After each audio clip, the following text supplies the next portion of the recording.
네, 요즘 이 커피 즐기시는 분들 많죠. 우리나라 최초의 커피 박물관 왈츠와 닥터만의 박종만 관장과 얘기 나눠보겠습니다. 안녕하십니까? 네. 어서 오십시오. 근데 이름이 왈츠와 닥터만이네. 이게 왈츠가 아니라 원래 커피와 닥터만 해야 되는 거 아닌가요? 왜 왈츠와 닥터만인가요? 박물관 이름이. 제가 처음 커피를 만난 인연을 준 것이 왈츠여서 그 왈츠라는 정신을 잊지 말자 그런 뜻이 있고요.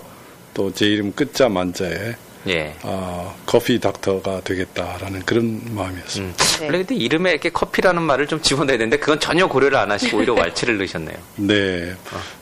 그 이름을 하면 뭐 저절로 커피가 떠오르면 좋겠습니다. 아, 왈츠를 얘기를 하면 자연스럽게 커피가 떠오르는.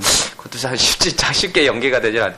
그 얘기를 좀 먼저 해주시죠. 어떻게 왈츠를 들으면서 이 커피를 처음 접하게 되셨는지. 우연히 출장 디자인 회사를 경영하다가 우연히 출장을 간 곳에서 커피 회사 아주 오래된 50년 넘은 커피 회사를 방문하게 됐어요. 그래서 그때 그 커피 공장문을 열고 들어갈 때 받은 그런 충격, 그런 좋은 느낌, 이런 것들이 제 인생의 방향을 바꾸게 만들었습니다. 네. 그때 문을 열고 딱 들어갈 때 왈츠가 흘러나왔습니다. 아니요. 그건 아니고요. 커피 공장이었는데 아주 낡은 공장이었죠. 그런데 그곳에서 일하는 사람들이 뛰어다니는 모습, 커피가 볶아질 때 나오는 향, 연기, 사람들의 막 소리 지르는 것, 땀 흘리는 모습, 이런 것들이 저는 커피가 이런 세상이 있나 하고 깜짝 놀랐죠. 네. 커피에 관련된 그 사람들만의 에피소드가 있잖아요. 저희 할머니는 아주 달달한 커피를 좋아하시거든요. 그리고 요즘에는 뭐 에스프레소부터 시작해서 각자의 그런 취향들이 있는데 처음 보셨을 때만 해도 우리나라에 그렇게 커피 문화가 많지는 않았을 것 같다는 생각이 드는데 그냥 그 풍경만으로 자기 직업을 버리고 커피에 몰입을 한다는 이해가 잘 안 되는데요. 뭐 어느 하루아침에 바뀐 건 물론 아니겠죠. 그 사이에 많은 힘든 과정도 있었고 어려움이 있었습니다만은 어쨌거나 지금 생각해 보면은 한 가지 일에 미쳐서 평생을 살 수 있다면 그거 보람 있는 일 아닌가, 행복한 일 아닌가 하는 생각을 하게 됩니다. 제일 좋아하는 커피는 어떤 커피인가요? 그게 좀 그때그때 달라요. 어떡하죠? 분위기에 따라서. 아마 화창한 봄날에 마시는 따뜻한 햇살을 받으면서 그렇게 벤치에 앉아서 마시는 커피 맛이 다를 것이고 비 오는 날 그리운 친구 생각하면서 마시는 커피 맛이 다를 것이고 그래서 지금 우리나라의 커피 문화가 펼쳐지는 그 현상들 보면 그런 면에서 좀 안타까운 생각이 있어요. 왜냐하면은 그 커피가 날씨에 따라서 장소에 따라서 시간에 따라서 다 다른 느낌을 주는데 우리는 지금 너무 천편일률적으로 흐르고 있다.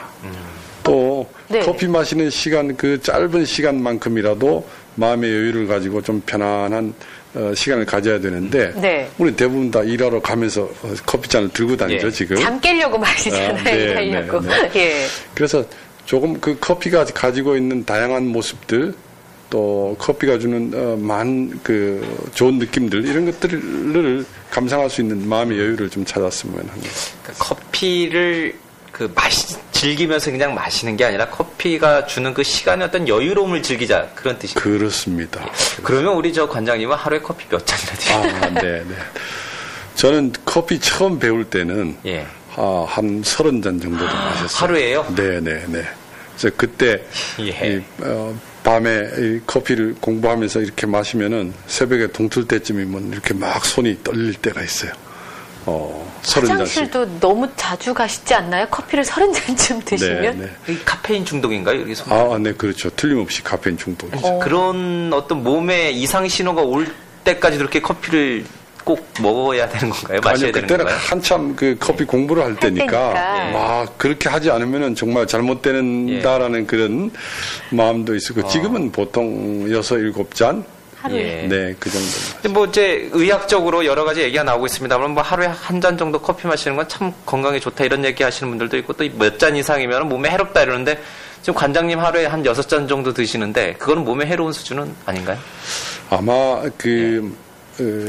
그렇게 단정적으로 해롭다, 이롭다 이것은 아마 100년이 지나가도 동전의 양면처럼 커피가 주는 좋은 점과 건강에 좋지 않은 점들이 끊임없이 회자될 텐데 네. 그거는 아마 여러분들 그 몸의 상태라든지 아마 지금 컨디션이 안 좋은데 커피를 여러 잔 마신다라는 거는 그다지 좋을 것 같지는 않아요. 그래서 본인의 그 몸의 상태 또는 본인의 취향에 따라서 그렇게 조절하셔야 될 것 같아요. 옆에서 뵙기엔 건강에 이상이 있으신 것 같지는 않습니다. 다크서클도 없으시고요. 피부가 너무 좋으셔서 커피 많이 먹는다는 것도 사람차가 좀 있고 즐기셔서 그러신 것 같기도 하고. 아마 그럴 것 같습니다. 제가 그 브라질을 우리 커피 탐험을 다니는데 그곳에서 만난 새로운 그 소식 하나는 아이들에게도 그 점심 시간에 커피를 급식으로 나눠준다는 그런 소식이었어요. 브라질에서요? 네네. 근데 그것은 역시 뭐 커피만 주는 것은 아니고 우유가 들어가 있는 커피가 조금 들어간 그런 거지만 그래서 우리가 알고 있는 일반적인 그 커피 상식하고는 조금 다른 면들이 많이 있습니다. 커피 박물관 제가 인터넷 찾아봤거든요. 너무 예쁘더라고요. 그 좋아하시면 그냥 카페를 하시면 되는데 박물관 돈도 안 될 것 같은데 그걸 왜 하셨을까 싶은 생각이 들어요. 네. 커피와 인연을 하면서 살면서 늘 여행을 하게 되는데요. 그 우리나라에도 이미 커피가 들어온 지 120년이 지났습니다. 고종 황제가 커피 드셨다 그랬죠, 참. 그것보다는 조금 앞서 있는데요. 그래요? 처음 들어온 것은 서양 선교사들 손에 의해서 전해졌고, 하여튼 그 얘기를 하면 너무 길어지니까. 우리나라에서 이미 커피가 120년이 지났는데도 불구하고 과연 우리나라 사람들이 커피를 얼마나 알고 마실까? 또 커피에 대해서는 우리가 얼마나 조사가 잘 되어 있는가 이런 데 대한 아쉬움 또 다른 나라들에 비해서 그런 것들이 부족한 데 대한 부끄러움 이런 것들 때문에 박물관을 지어서 그런 것들을 공부해보자라는. 이 커피를 우리가 보통 이제 주로 수입해 오지 않습니까? 뭐 아프리카라든지 뭐 남미라든지 또 뭐 베트남 같은 동남아시아라든지. 그런데 우리나라에서도 커피를 직접 재배를 하셨다면서요? 성공하셨다면서요? 아니요. 그건 좀 잘못된 결론인데 아직은 그런 과정 중에 있습니다. 지금 재배를 좀 키우시나요? 그럼 지금? 네. 그것은 뭐 제 꿈이기도 합니다만 15년 전부터 그 연구를 하고 있는데요. 커피 나무가 온실에서 박물관 그 연구실에서 재배되고 있습니다. 꽃도 굉장히 예쁘네. 커피 꽃은 저 볶은 콩만 봤지. 저런 모습 처음 보는 것 같아요. 우리 한국에서 커피가 재배가 됐다 이러면 그것도 사실 굉장히 토픽감이네요. 그건 뭐 대단한 뉴스죠. 그 커피가 우리나라에서 안 되는 이유는 딱 하나입니다. 오로지 온도 때문에 안 되는 거죠. 너무 추운 겨울 때문에. 그래서 이 커피가 어떻게 하면 이 추운 겨울을 날 수 있는가에 대해서 아마 이것은 앞으로 10년, 20년이 아니라 어쩌면은 뭐 50년, 100년 후를 바라보고 공부하고 연구해야 될 그런 대상입니다. 다시 한번 좀 원점으로 돌아가세요. 우리 지금 MBN 회사가 있는 충무로 요 앞 사거리에도 지금 커피 전문점이 제 기억으로만 한 6, 7군데가 있는 것 같습니다. 또 하나같이 막 5,000원 정도 하는 아주 비싼 커피 전문점들이 많은데 어떤 생각이 드세요? 이렇게 커피 전문점이 많고 점심 때 뭐 남자 여자 불문하고 다 커피 하나씩 들고 다니고 이런 모습 보면서 어떤 생각이 드세요? 재밌는 것은요. 사실 그런 현상이 지금의 현상만은 아닙니다. 예전에 자료 조사를 해보니까 예전에 개항기 때, 개항기를 넘어서 일제강점기 때 또 전쟁 끝나고 나서 수복 후에 명동 일대를 종로 일대에 있던 그런 그 다방들, 커피하우스들이 그때도 너무 많이 생기는 그런 상황이었어요. 그래서 그때는 강점기 때는 모던보이라는 말이 유행했고 또 전쟁 후에는 낭만을 찾아서 다방에서 시간을 보내면서 시와 좋은 그림들이 만들어지기도 했던 그런 곳이죠. 그런 곳들이 굉장히 많았죠. 지금은 형태가 달라졌을 뿐인데 그래서 이것이 막 우리가 너무 걱정하고 개탄스러워할 만한 일은 아니라고 봅니다. 다만 우리나라에만 있는 좀 특이한 아쉬움이 있어요. 뭐냐면은 전 세계 많은 그 커피 문화가 발달된 곳에 가보면은 오래된 커피 하우스와 새로 나오는 커피 하우스들이 공존합니다. 100년 된 커피집, 200년 된 커피집들이 낡았지만 그 자리를 지키고 있는가 하면은 최신의 커피집들이 이렇게 어깨를 나란히 하고 있단 말이죠. 그래서 그러면서 소비자들이 선택할 수 있는 또 낡은 집에는 오히려 더 많은 사람들이 모인다고요. 예. 지금 여기 저 회사가 바로 명동이니까 저는 명동 올 때마다 그런 생각을 하죠. 명동에 예전에 그 아름다웠던 돌체다방, 갈체다방 이런 것들이 그대로 남아 있다면은 얼마나 우리 이 나라의 좋은 문화유산이 될 수 있을까.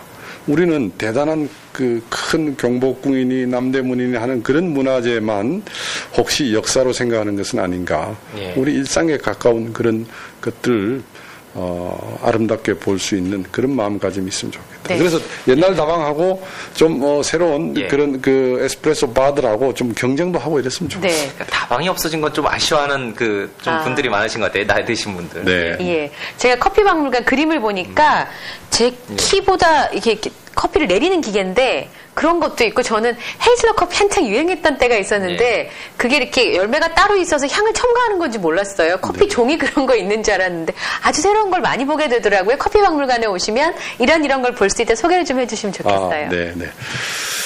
커피에 대한 다양한 얼굴들 커피가 가지고 있는 또 커피가 씨앗에서부터 자라서 우리 입에 들어올 때까지의 24단계 의 과정을 볼 수가 있고요. 예. 또 누구나 한 번쯤은 근사한 바리스타가 돼볼 수 있는 체험 예. 코스도 있습니다. 예. 자, 우리 관장님 말씀 드리니까 갑자기 진한 커피 향을 느끼면서 이제 커피 한 잔 마시면서 진짜 여유를 좀 즐기고 싶네요. 네. 예. 그러시기 바랍니다. 커피 중에 저는 누가 사주는 커피가 제일 맛있었대요.